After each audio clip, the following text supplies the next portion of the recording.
Cette leçon est consacrée aux ensembles finis. Nous parlerons de cardinal, d'injection, surjection, de bijection quand les ensembles sont finis. Nous compterons le nombre d'applications, puis les nombres de sous-ensembles. Nous terminons par les coefficients du binôme de Newton afin d'énoncer la formule du binôme.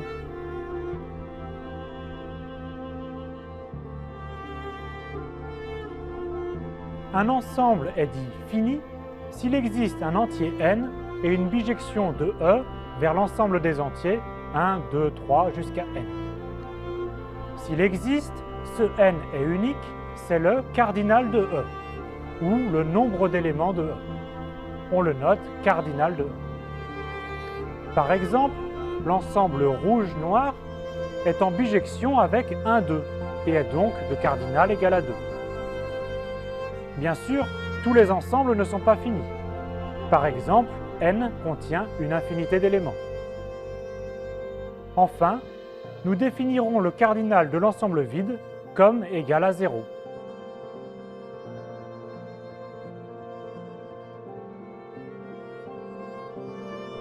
Commençons par des propriétés élémentaires. Soit A un ensemble fini et B une partie de A.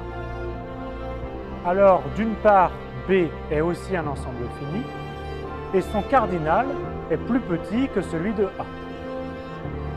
Et d'autre part, le cardinal de A privé de B est égal à cardinal de A moins cardinal de B.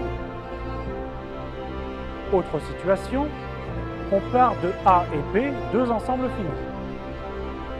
Tout d'abord, si A et B ne s'intersectent pas, le cardinal de A union B est égal à cardinal de A plus cardinal de B.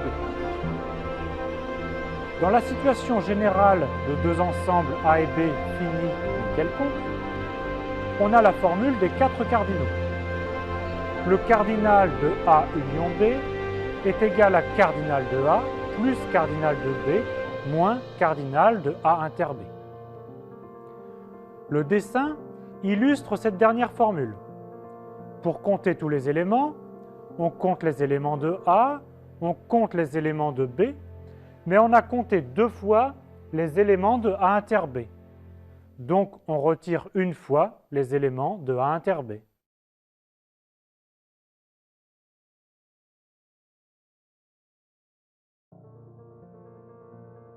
Regardons maintenant les applications entre deux ensembles finis.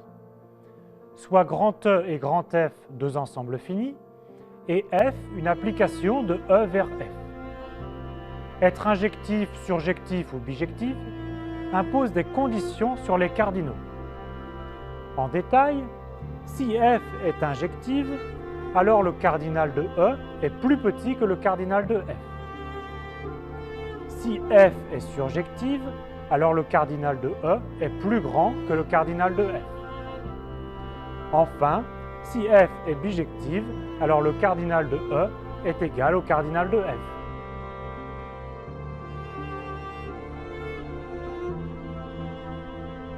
Nous allons énoncer une sorte de réciproque. Prenons encore grand E et grand F, deux ensembles finis, et F, une application de E vers F.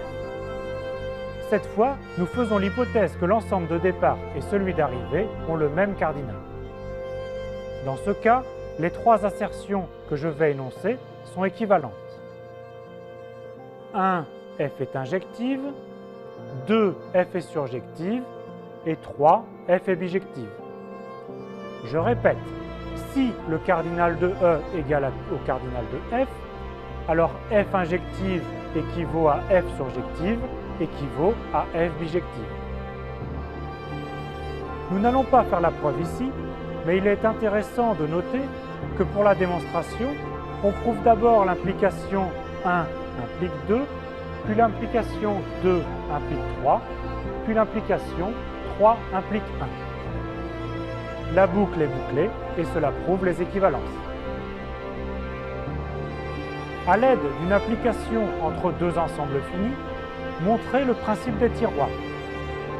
Si l'on range dans K tiroirs n paires de chaussettes, avec n strictement plus grand que K, alors il existe un tiroir contenant au moins 2 paires de chaussettes. Malgré sa formulation amusante, c'est une proposition souvent utile.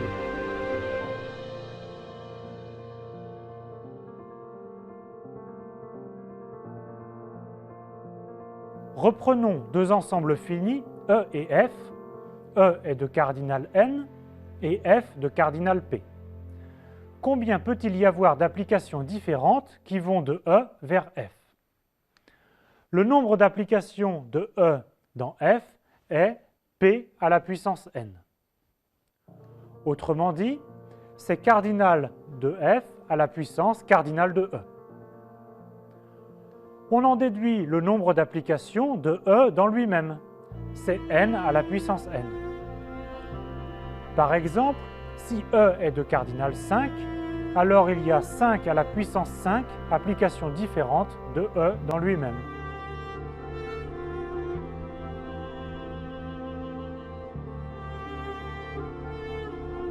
Si l'on ne souhaite plus compter toutes les applications, mais seulement les bijections, alors le résultat est le suivant.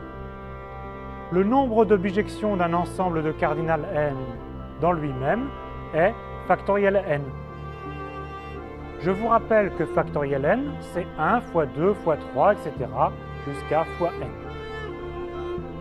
Par exemple, parmi les 5 puissance 5 applications d'un ensemble à 5 éléments dans lui-même, il y en a factoriel 5, c'est-à-dire 120, qui sont bijectives. Une preuve rapide de la démonstration est la suivante. Si l'ensemble E est 1, 2, etc. jusqu'à n, et si nous souhaitons construire une bijection F, alors l'image F de 1 peut prendre n'importe quelle valeur. Il y a donc n possibilités. Pour l'image F de 2, il ne faut pas choisir la même valeur que F de 1. Tous les autres choix sont possibles. Il y a n-1 possibilité. Et ainsi de suite. Jusqu'à l'image F de n, où il ne reste qu'une seule possibilité. Conclusion, il y a n choix fois n-1 choix fois n-2 choix, etc. Il y a bien factoriel n bijections possibles.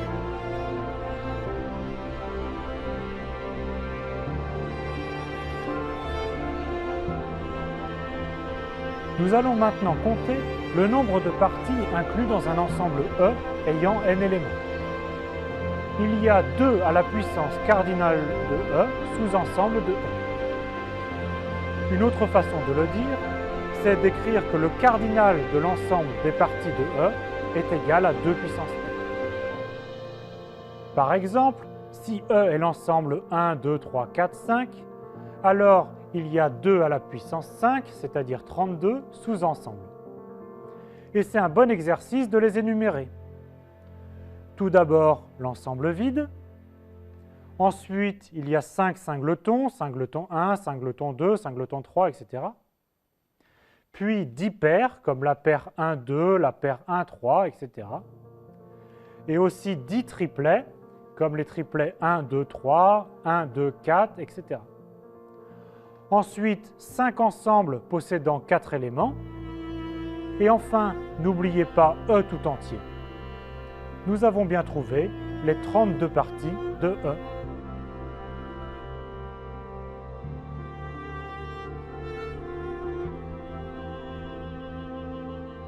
Nous allons noter le nombre de parties à k éléments dans un ensemble à n éléments par k parmi n, ou aussi CNK. Nous appelons ces nombres les coefficients du binôme de Newton. Par exemple, si l'on cherche les parties ayant k égale 2 éléments dans un ensemble ayant n égale 3 éléments, alors on trouve les paires 1, 2, 1, 3 et 2, 3. Il y a donc bien 3 parties à 2 éléments, et donc 2 parmi 3 est égal à 3. Autre exemple, nous avons déjà énuméré les parties d'un ensemble ayant n égale 5 éléments. Nous avons 0 parmi 5 est égal à 1, car la seule partie ayant 0 élément est l'ensemble vide. 1 parmi 5 est égal à 5, car nous avons trouvé 5 singletons. 2 parmi 5 égale 10, car nous avons trouvé 10 paires. etc. 3 parmi 5 égale 10, 4 parmi 5 égale 5, et enfin 5 parmi 5 est égal à 1, car il n'y a que l'ensemble tout entier qui ait 5 éléments.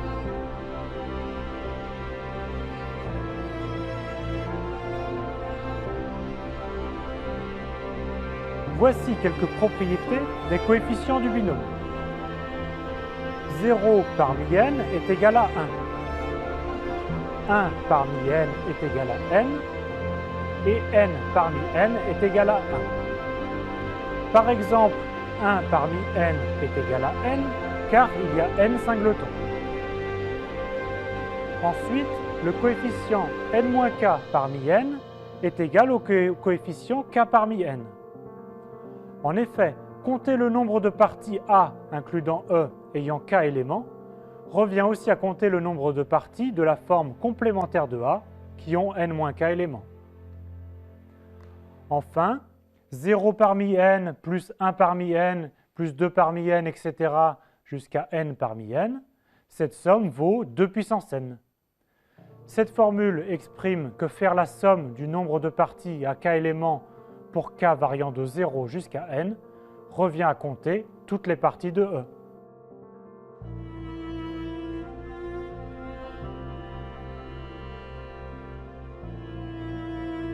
Voici une formule qui va nous permettre de calculer les coefficients k parmi n. K parmi n est égal à k parmi n-1 plus k-1 parmi n-1. La preuve est la suivante. Considérons un ensemble E ayant n éléments et fixons un élément petit a de E. Alors la partie E' qui est égale à E privé de A contient n-1 éléments. Considérons toutes les parties grand A includant E ayant k éléments. Il y en a de deux sortes. Celles qui ne contiennent pas l'élément petit a.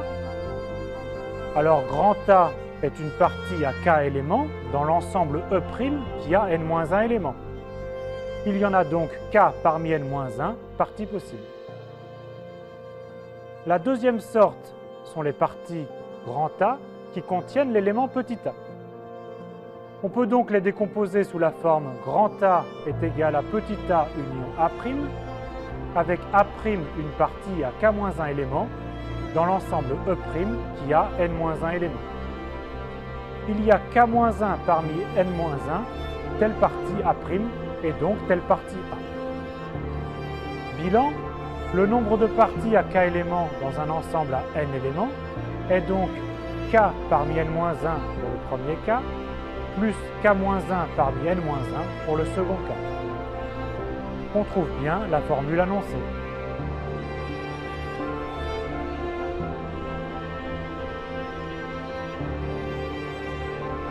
Nous allons calculer les coefficients k parmi n à l'aide du triangle de Pascal. Nous allons remplir le tableau des coefficients du binôme. Tout d'abord, remarquons que ces coefficients comptent le nombre d'ensembles à k éléments parmi un ensemble à n éléments. Donc k doit être plus petit que n. Ainsi, on doit remplir cette partie du tableau. Le coefficient k parmi n étant à la ligne n et à la colonne k. Nous avons déjà vu que 0 parmi n est égal à 1 et que n parmi n est égal à 1. Donc la première colonne et la diagonale sont des 1. Pour calculer les autres coefficients, nous utilisons la formule de récurrence. K parmi n est égal à k-1 parmi n-1 plus k parmi n-1. Disposé de cette façon, cela permet de calculer un coefficient de la ligne n en fonction de deux coefficients de la ligne du dessus. Comment calculer le coefficient 1 parmi 2?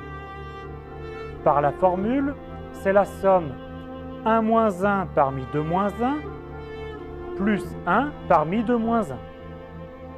Donc 1 parmi 2 est égal à 0 parmi 1 plus 1 parmi 1. Cela tombe bien, on connaît ces coefficients. Regardons sur le tableau.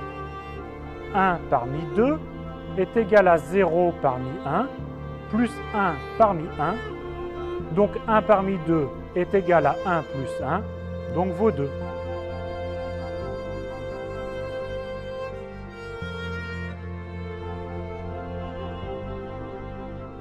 On continue avec le coefficient suivant, 1 parmi 3, qui s'écrit en fonction des deux coefficients juste au-dessus.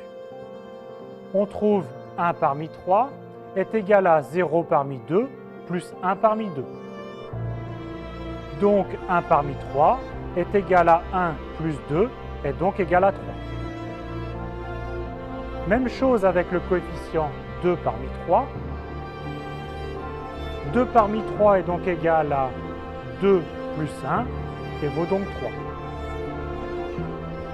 On remplit ainsi le tableau coefficient par coefficient, ligne par ligne, en effectuant à chaque fois la somme du coefficient juste au-dessus et de celui au-dessus à gauche. On trouve ainsi 1, 4, 6, 4, 1 pour la ligne n égale 4 et 1, 5, 10, 10, 5, 1 pour la ligne n égale 5. Et on peut continuer indéfiniment.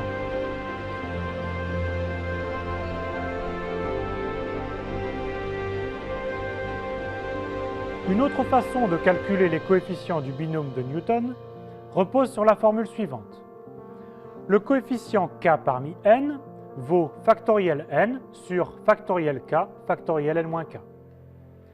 La preuve se fait par récurrence sur n. C'est clair pour n égale 1, car nous savons que 1 parmi n vaut n. Si la formule est vraie au rang n-1, alors écrivons k parmi n sous la forme k-1 parmi n-1 plus k parmi n-1. Et utilisons l'hypothèse de récurrence pour les deux coefficients. Cela donne ceci. On met en facteur une bonne partie des fractions. Il ne reste plus qu'à réduire au même dénominateur pour trouver factoriel n sur factoriel k factoriel n-k.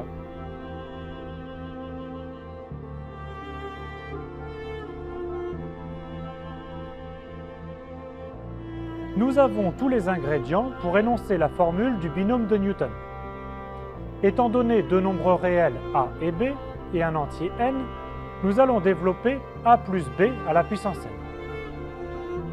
A plus b à la puissance n vaut la somme de k égale à 0 jusqu'à n de k parmi n, a à la puissance n-k, b à la puissance k.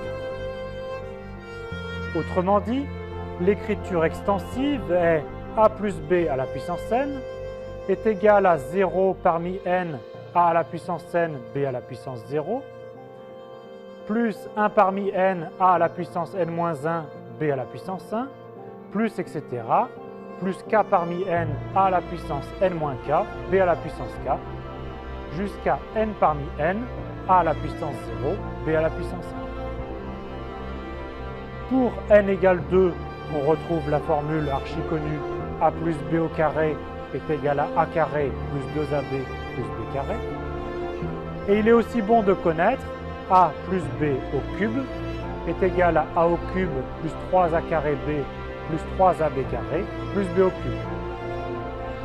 Enfin, si a est égal à 1 et b est égal à 1, on retrouve la formule la somme de k égale à 0 jusqu'à n des k parmi n est égale à 2 puissance n.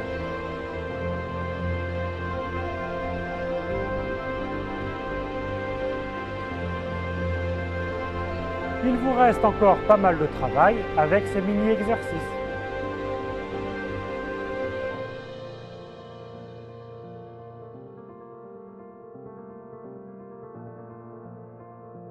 Nous commençons par définir ce qu'est une relation et une relation d'équivalence. Nous verrons quelques exemples et nous continuons avec la notion de classe d'équivalence. Enfin, nous terminons par un exemple très important, l'ensemble Z sur NZ.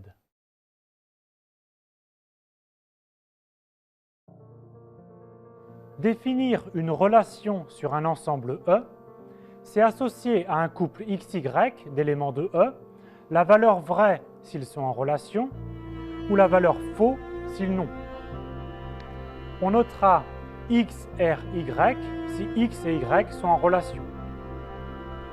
Nous schématisons les éléments de E par des points. Et si l'élément X est en relation avec l'élément Y, alors on dessine une flèche de X vers Y. S'il n'y a pas de flèche de X vers Y, alors X n'est pas en relation avec Y.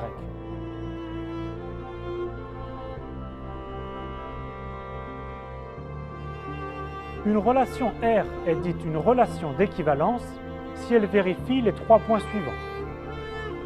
La relation est réflexive. Tout élément X est en relation avec lui-même. Symboliquement, de tout élément X par une flèche qui arrive à X lui-même. Ensuite, la relation est symétrique. Si X est en relation avec Y, alors Y doit aussi être en relation avec X. Autrement dit, si l'on a une flèche qui va de X vers Y, alors il y a une flèche qui va de Y vers X. Enfin, la relation est transitive. Si X est en relation avec Y et que Y est lui-même en relation avec un élément Z, alors X doit être en relation avec Z. Pour notre représentation, cela signifie que si une flèche part de X vers Y et qu'une autre part de Y vers Z, alors il existe une flèche de X vers Z.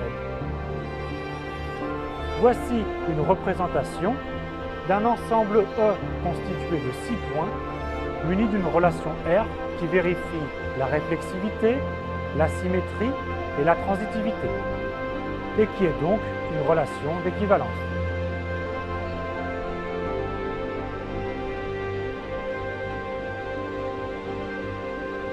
Premier exemple, être parallèle est une relation d'équivalence sur l'ensemble des droites. En effet, la relation être parallèle est réflexive. Une droite est parallèle à elle-même. La relation être parallèle est symétrique.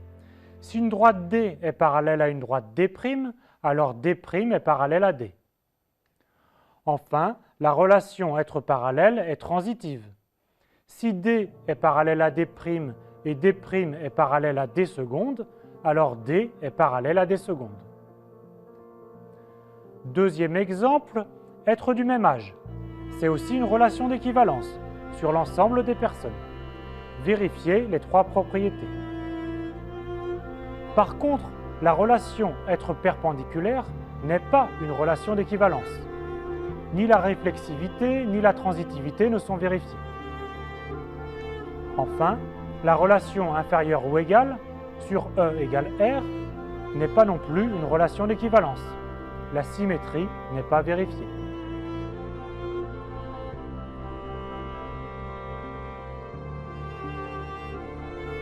Revenons à un ensemble E et soit R une relation d'équivalence. Fixons X un élément de E, alors la classe d'équivalence de X est l'ensemble des Y qui sont en relation avec X. Voyons un exemple. Quelle est la classe d'équivalence du point X? C'est l'ensemble des points qui sont en relation avec X. Donc sur notre représentation, ce sont tous les points reliés à X par une flèche. Il y a donc 4 éléments dans la classe de X. Même question avec X'. Quelle est sa classe d'équivalence? La classe de X' est constituée de 2 éléments. N'oubliez pas X' qui est en relation avec lui-même, donc appartient à classe de X'.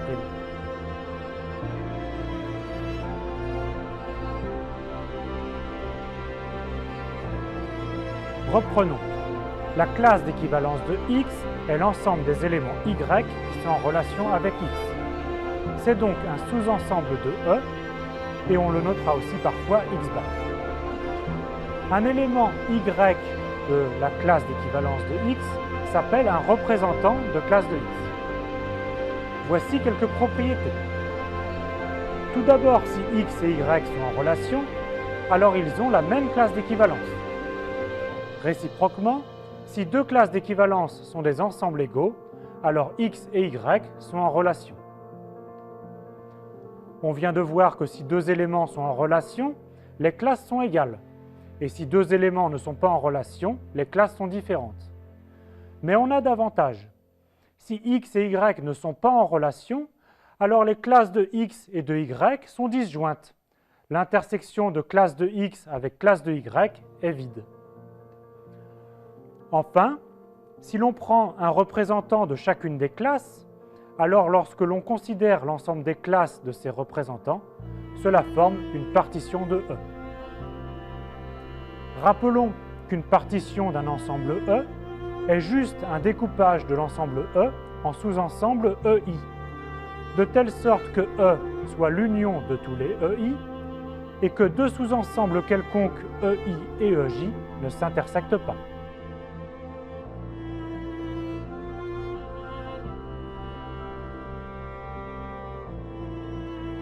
Pour notre exemple de relation être du même âge, la classe d'équivalence d'une personne est simplement l'ensemble des personnes ayant le même âge. Il y a donc une classe d'équivalence formée des personnes de 18 ans, une autre formée des personnes de 19 ans, etc. Pour cet exemple, les trois assertions de la proposition précédente se lisent ainsi. Deux personnes sont dans la même classe d'équivalence si et seulement si elles sont du même âge. Deux personnes appartiennent soit à la même classe d'équivalence, soit à des classes disjointes.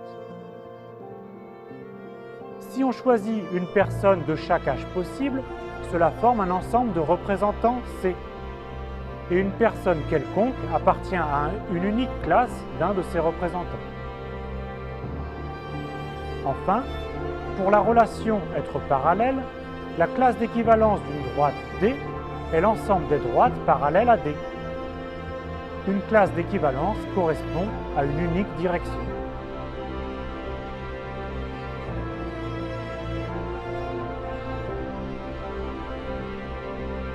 Venons-en à l'exemple le plus important, la relation modulo n. Considérons l'ensemble des entiers relatifs z et fixons un entier n. Pour deux entiers a et b, on dira que a est congru à b modulo n si et seulement si a moins b est un multiple de n. Prenons l'exemple de n égale 7.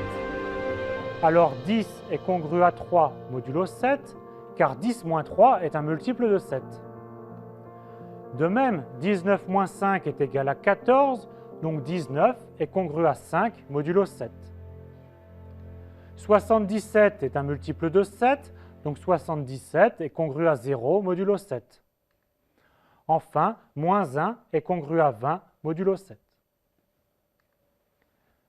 La relation être congru modulo n définit une relation d'équivalence sur z. Montrons-le. A est congru à lui-même, car A moins A est égal à 0. C'est donc 0 fois n. Si A est congru à B, alors A moins B est un multiple de n. Et on en déduit que B moins A est aussi un multiple de n. Donc B est congru à A. Enfin, si A est congru à B et B est congru à C, alors A moins B s'écrit K fois n. Et B moins C s'écrit K' fois n. Donc A moins C est égal à K plus K' fois n, et ainsi A est congru à C modulo n.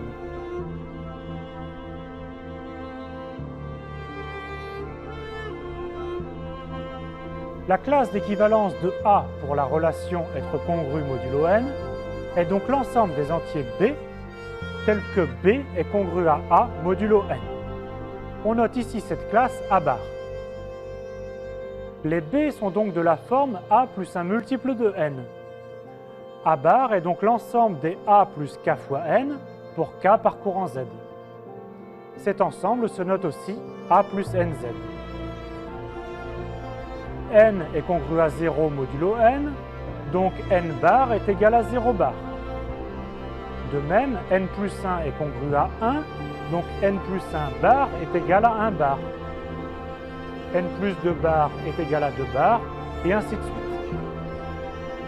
Il y a donc n classes d'équivalence, et on note z sur nz l'ensemble de toutes les classes d'équivalence.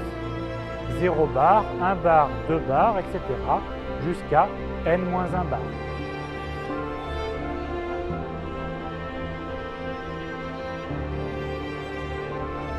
Reprenons l'exemple de n égale 7. Nous avons z sur 7z qui est égal à 0 bar, 1 bar, 2 bar, etc. jusqu'à 6 bars. Nous allons expliciter ces 7 classes d'équivalence. Tout d'abord, la classe d'équivalence de 0 est l'ensemble des multiples de 7. C'est donc 7z.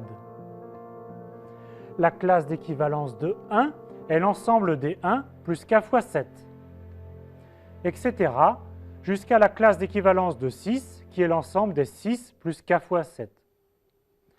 Et c'est terminé, car ensuite 7 bar est égal à 0 bar, car 7 est congru à 0 modulo 7.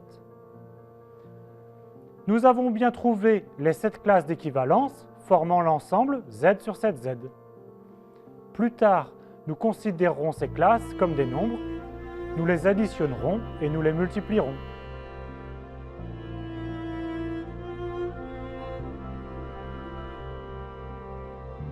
Entraînez-vous avec ces différents exercices.